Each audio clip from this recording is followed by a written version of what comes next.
Welcome to episode 78 of Cougs on Cougs. I am Jess here with Mary, and it is finally game week. Woo! We made it through the long off season. So we will start with our notable quotable as always before we head into much more football talk. And of course our notable quotable is about football. It's from Vince Lombardi, and it says, "Some of us will do our jobs well and some will not, but we will be judged by only one thing, the result." I feel like with the off season ending, that's kind of the quote that matters for the rest of the season. So yeah, and we're finally getting to the results part of this. Yes. After talking about it for so long, since end of December, months January, and months, so many until months. now. Moving into our first segment that we're going to do, we're just going to talk about the depth chart for a couple of minutes because that was released today, game week, and there is a lot to unpack, so we're just going to kind of pick and choose a few things that stood out to us. This is by no means comprehensive because there is a lot on this depth chart. I mean, that's maybe one of the first things is that. Yeah, and if you want to check these out, go to either Jacob C. Hatch on Twitter or Brandon Gurney's Twitter account. Yeah, and we'll embed some of the pictures and everything. Where do you want to start? Offense? Yeah, let's start with offense. The first thing that stood out to me on offense was Ula. So he is on the depth chart A, which there had been a lot of talk about whether or not he was going to redshirt, and I'm assuming that because he's on the depth chart, that is not the plan right now. So he's listed first at BB, which is for blocking back. There's a lot of different variations of running back on this depth chart. I think there were some rumors, too, that he might be injured and maybe not playing as much, but looks like he's good to go. I think he's our biggest running back. Let's see. Look at the weights. Is he? Yeah, I mean, it's not a huge difference. He's at 6'1", 255. What's Squally? Squally is at 5'11", 205. He's quite a bit bigger so than he's Squally. definitely the biggest. Yeah. Height-wise, though, I mean, you've got, at halfbacks, you've got our little guys, KJ Hall and Trey Dye. I don't mind that. I think halfback's a good fit for KJ. The listings on here are going to be very situational, and these people will get on the field in certain situations and not others.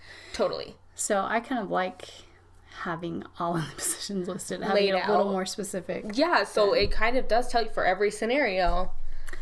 Yeah, and hopefully that means we'll see some exciting things in the offense. What else is sticking out to us on offense? Anything with the receivers? Wide receivers, not too surprising. The only name that maybe stood out there is Neil Pau. We've got Butch's little brother on there. Yep. So freshman, heard good things coming out of fall camp. So yeah, nice to see his name there on the depth chart. Imagine he'll get some playing time.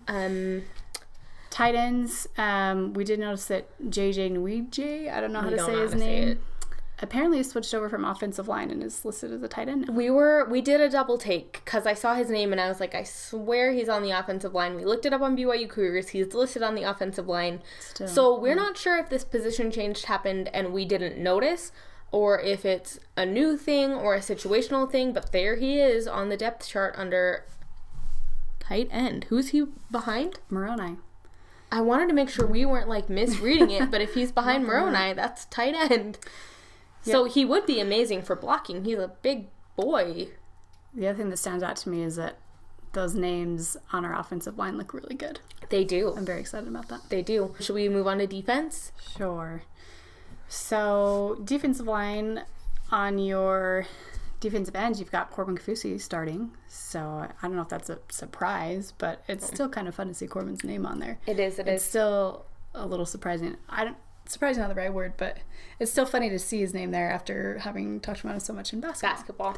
The number one thing for me on the defensive line is Tavita Munga's name is not on that depth chart. So, coordinator's corner was yesterday, and we did hear from Coach Tuiaki that it's a grade issue for Tavita, and they should find out Wednesday if he's going to be able to play or not. So hopefully he will. You would hope that against Portland State we'd be able to get by without him, and I knock on wood as I say that. But that's a big gap on your defensive line. You were expecting Tavita Munga to be, your starter. So right.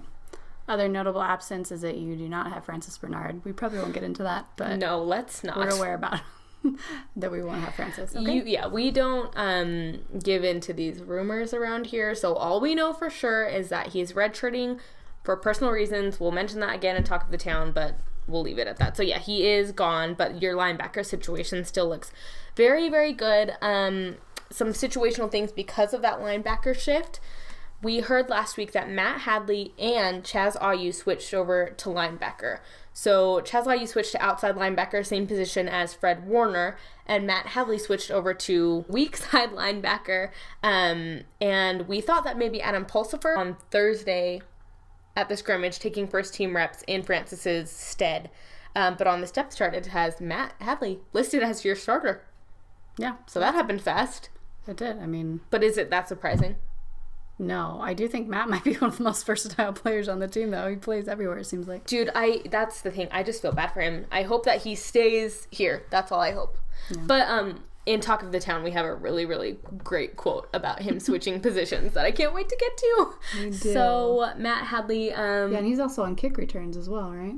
I can't read this very well. Yes, he's on kickoff returns. Mm-hmm. Yeah, Matt Hadley and Aleva Hifo on kickoff, and then who's on punt returns while we're on special Tanner teams? Jacobson, Mikey Hanneman, and Michael Shelton. Yeah. So those are definitely a few of the things that stuck out to us. Like we said, there's very, very much to unpack, but those are the things that we found to be worth talking about. So yeah, and I do think with those guys switching over to linebackers too, it tells you what kind of depth we've got on the defense, which I think is very nice. I think even losing Francis, I think our defense is still set to be as good as it is supposed to be. So we'll see. First test on Saturday. All right, so we are going to get into Know the Foe finally for the season. We have a foe to know, yay! Yes. Starting with Portland State, who is our first home game. This was a bit of a late addition to the schedule, which is nice, though, because it's a nice little warm-up before we have to go down to Houston and play LSU. Yep. So Portland State is in the Big Sky Conference, so other teams in there are Eastern Washington, Montana, Idaho State, North Dakota. They're FCS. Yeah, they are FCS. Their head coach is Bruce Barnum. He is in his third year. He's surrounded by a bit of controversy right now, for what it's worth, some sexual harassment type things. So it sounds like he got fined but not suspended, so he will be coaching in Provo. Portland State was founded in 1946. Their colors are green, white, and silver. And their mascot is Victor E. Viking. He's fantastic. We'll show a picture of him. His beard is very, very impressive. Like we said when we saw, he would not be able to attend BYU. No, you need a beard card, I guess. Yeah, I'm sure. Surprisingly, I think this is a first ever meeting between BYU and Portland State, and so there's no history there to talk about. It is, and I think it's interesting. So this is obviously a really big game for Portland State. Also notable, they play Oregon State after they play us, so they start their year out with two, very difficult opponents for an FCS school. I thought it was interesting because I was looking on Portland State's website, and they kept comparing this year, 2017, to the 2015 year, which they called, quote, lightning in a bottle, because 2015 is the year which, if you've heard of Portland State, you heard about them in 2015, because they just had a killer year. Alex Caressa, what was their quarterback, so that was his first year after transferring from Snow. They beat Washington State to start the year out, which was a huge win for them. Yeah, that's Mike Leach's Washington State, Pac-12 school that they beat. Biggest win probably, at least in recent program history. Anyway, so yeah, I think that they kind of started to get some buzz, and now I think that they're, kind of trying to schedule these tougher games, and more power to them. That's the way you get better, is by playing good teams, right? Yeah. We're one to talk. We do that all the time. Yeah.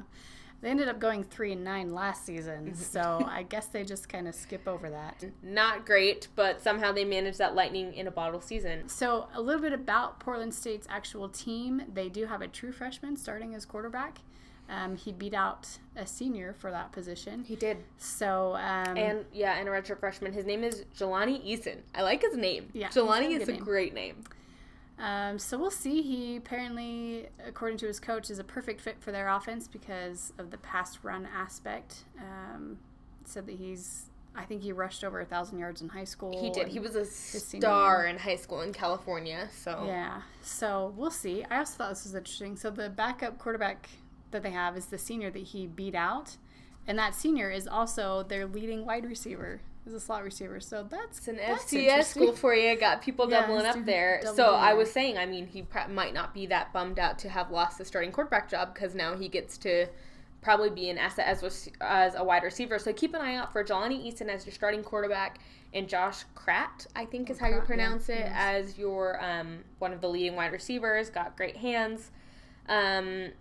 Led the team in receptions last year. Yep. Another interesting thing, speaking of the 2017-2015 parallels, Portland State was picked to finish 9th out of 13 in 2015, and they won the conference and went on to the FCS championship series. And then in 2017, they're also picked to finish 9 of 13. So I think Portland State people are taking that as some sort of omen. And speaking of Alex Haas-Caressa, who is Jake Caressa's little brother, if you know Jake, he was picked to be the honorary coin tosser for Portland State. Yeah. He did play at BYU for a while, and then he ended up at Snow, played quarterback there, and then ended up at Portland State. So he's going to be on the other side of that coin toss on Saturday. Yeah, but it'll be cool to see him on the field, and he really was a great player for Portland State, and one that those Portland State fans will always remember, especially for that 2015 season we keep mentioning. So there you go. I mean, all right, we don't know a ton about Portland State, but hopefully we all know a little bit more than we did. Time for Talk of the Town, and this is our most jam-packed Talk of the Town in a while. Although we're still very low on basketball news, so we have one thing to start with. But it's a good thing.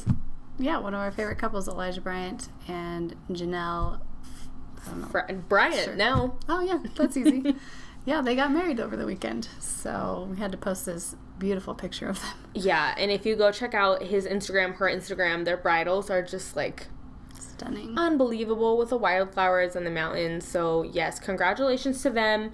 We also wanted to give a shout out to Peyton and Yoli, who on Peyton's Instagram story, they were just like dancing at the reception. I don't know if I've ever seen Yoli dance, and it was amazing. Okay, that's it for basketball.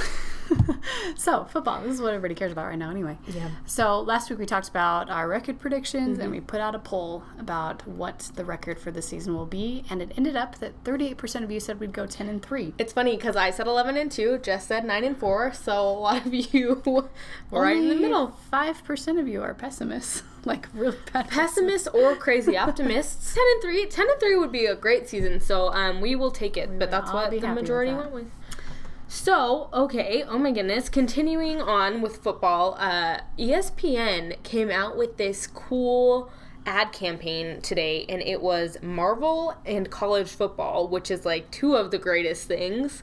So they're doing it for all their kickoff weekend games, which is not Portland State. Technically, that's week 0, remember? Right. So this is BYU LSU, and I saw that Duff Twiddle said that the Marvel cover they did with the cougar and the tiger is based off of, I think, a Captain America and Iron Man. Gosh, that is a good look for Cosmo, man. He is looking scary in that picture. He is. I guess that makes us Captain America in this scenario. Yes. I like our odds. Yes, you're fine with. I know. We talked about this a little bit in our previous segment talking about depth chart. So this is about Matt Hadley. And this is Sataki on why he switched over to linebacker. I can't. It's so funny. Sataki just said he's struggling to keep the weight off, so it just makes sense to let him eat freely, get big, and play linebacker. Which, like, that's the dream, right? Coach Sataki just has a way of putting things in such relatable terms. And I mean, you know, it's funny because he means it in the football sense of things, but I know that a lot of people were replying, quote, tweeting and saying, hey, I can't keep the weight off either. So you want to put us all in at linebacker, coach? Seriously. But good for Matt for having an excuse to, I mean, I don't think Matt's getting fat by any means. But you know what? If he wants to pack on a little bit of extra weight and wreak some havoc at linebacker, we're excited to see it. He's got a good role model in his brother. So. Yep, and we did just want to make sure to mention again, Bernard redshirting, Ayu also switching positions to linebacker. So some movement there this past week. John Beck tweeted out, and this was on August 21st. Always grateful to share my birthday with these guys, and it's a picture of President Thomas S. Monson and Jim McMahon. So you got 3 pretty cool guys all have the same birthday. I love it. Says that he's looked up to both of them. President Monson turned 90. Jim McMahon, not quite that old yet. And John Beck, even a little further behind. So good day for BYU fans. That's the president of the board of the trustees and Jim McMahon and John Beck. So August 21st. Good day. Mark it on your calendars. Make a cake or something. Tasha Sabi tweeted this out. And this year she bought Rock Pass number 11. 11! And she has a picture of all of them. Which is kind of cool. I like seeing them all remember some of these. together. I'm like, oh yeah, I had those ones way back in the day. Look, that's back when they were called All Sports Passes. They didn't switch to Rock Passes till a few years ago. Oh yeah, the good old All Sports Passes. She said that she assumed she holds the world record, and we are not going to fight her on that. So that's... Definitely not. Yeah, and another really great tweet from Tasha. She went to the Cougar kickoff, which was last week on Tuesday. Mm-hmm. She said, me and the biggest guy in Provo... And the biggest all caps guy in Provo will put up so you can see it. I just really liked what she did with the pun there. You've got Tanner as the biggest guy and Mo as the literal biggest guy. Ha ha ha ha. He is a very big guy still. Nice pictures. It was fun to see all that stuff from Cougar Kickoff. Yep, our good buddy Russell tweeted out his Lavelle hats too, so we want to share this. This is kind of our favorite BYU apparel. I know, we shared apparel last week, we're sharing apparel this week, so we might have to, make this a segment or something if we can find enough apparel, but those hats are nice. Yep, the Lavelle patch, love the royal, it's really good. And I believe they're all gone now. I don't mean to bash the bookstore here, but they did get some BYU hats that have Lavelle patches on them, and why are they on the side? I know. Oh, Dude, maybe there are Russell, some better options, but I did the bookstore one and then the upgrade button and then Russell's. Yeah, Russell's whatever they better. did worked better, but Russell, you need to make some more of those. Yes. And yeah, if you want one, definitely tweet Russell. We'll put it. It's at Russell Lamb Fam. Jen, LC23, one of our favorites, also tweeted out a picture of her son, first day of school, 1 down, 3 to go, and repping the Y. So she's got a nice little BYU shirt on. I know a lot of kids around in my neighborhood start school tomorrow, so I'm sure there'll be some kids repping the Y this week. Yeah, we need to do a Raisin 'em Right segment. This is our mini Raisin 'em Right tweet. We need more. So if your kids do this the first day of school, and I know they live in Salt Lake County, so special shout out to Peyton for sure doing that. All right, should we get into our NFL Cougar section? Because yes. We're going to do this every week, probably. Probably. Which is great. We love this. As long as there's stuff to talk about. So the BYU Packers had another preseason game. And the leading rushers after 2 of those games are 1 Taysom Hill and 2 Jamal Williams. So Taysom with 52 yards, Jamal with 26. Taysom with twice the rushing yards of Jamal. To be fair, Jamal has not had too many carries. He still, I think, just had 5 in the second game against the Redskins. But still nice to see them leading the team there. We also wanted to throw this in. This is another tweet from Russell, but it's a clip from a Packers News article that says that Aaron Rodgers watches Taysom Hill highlights, which just, if that doesn't make you smile, I don't know what's wrong with you. But it says, Aaron Rodgers said, we were watching his highlights the other day. I actually pulled it up for the group when he hurdled that guy in college. I think it was against Texas. He's super athletic, and he's just a great kid. He's been working really hard, and it's fun to see those guys get out there and play well. It sounds like Aaron Rodgers likes Taysom. I know, which, hey, does not hurt your chances at all, right? It doesn't. And then we have a picture of them throwing around on the sideline. Here we go. Which is so great. Playing catch before Taysom Hill went in the fourth quarter. Yep. He went in early fourth quarter to score the game-winning touchdown. Yep, they were down 17-14. He came in and had a nice little 23-yard touchdown run, which was all over Twitter. I think between me and Jess, we probably watched it about 1,000 times. Oh, it was beautiful. So nice to see that in an NFL stadium. Yes. Packers jersey, everything. And praise from Aaron Rodgers, also praise from Jimmer Fredette. So we loved this tweet from Jimmer. He quote tweeted Greg talking about that touchdown drive, and Jimmer said, giving me goosebumps watching the highlight. Let's go Taysom. And we feel the same way. And then, as we mentioned, Jamal Williams starting at running back again. Yeah, so. Well, he didn't start in the first game, but he did get the start. I think Ty Montgomery, for some reason, wasn't practicing over the past week, so I don't know if he's injured. I don't know if he's in trouble. I don't know what the deal is, but Jamal got the start, which is good for Jamal to have that opportunity. Yeah, for sure. And don't think too negatively about his yards. I mean, he's signed. He's not in the same position Taysom is in at all. He's still getting praise from his coaches and everything. Don't worry about Jamal. Jamal, we don't really need to worry about getting cut, but keep your fingers crossed for Taysom. He's doing all he can to earn himself on the roster, and we'll see. Last thing about the BYU Packers is that Jamal, this is another picture from Dan, who is Evie's dad, I think. So Evie, I didn't know this. We talked about the bike buddy thing the first week, but it seems like those bike buddies accompany them every time to practice. So Evie is like Jamal's little buddy, and it's nice to see that relationship evolve, and she now has a Jamal Williams jersey. That's pretty adorable. Batman and Robin? Yeah. Nah, just Evie and Jamal. Cute. So cute. Pretty cute. All right, other BYU players in the NFL. Harvey Longy played for New England and was their leading tackler with 4 in their game. So good job, Harvey. Yes, and with that, he played the whole way thus far. This was before the end of the game, but he was a part of 31 of 31 of the snaps and the only player to do so. So he's kind of in the same position as Taysom, where he's like a free agent type deal. So the more chances that those kids get to prove themselves, the better. And all snaps, that's great.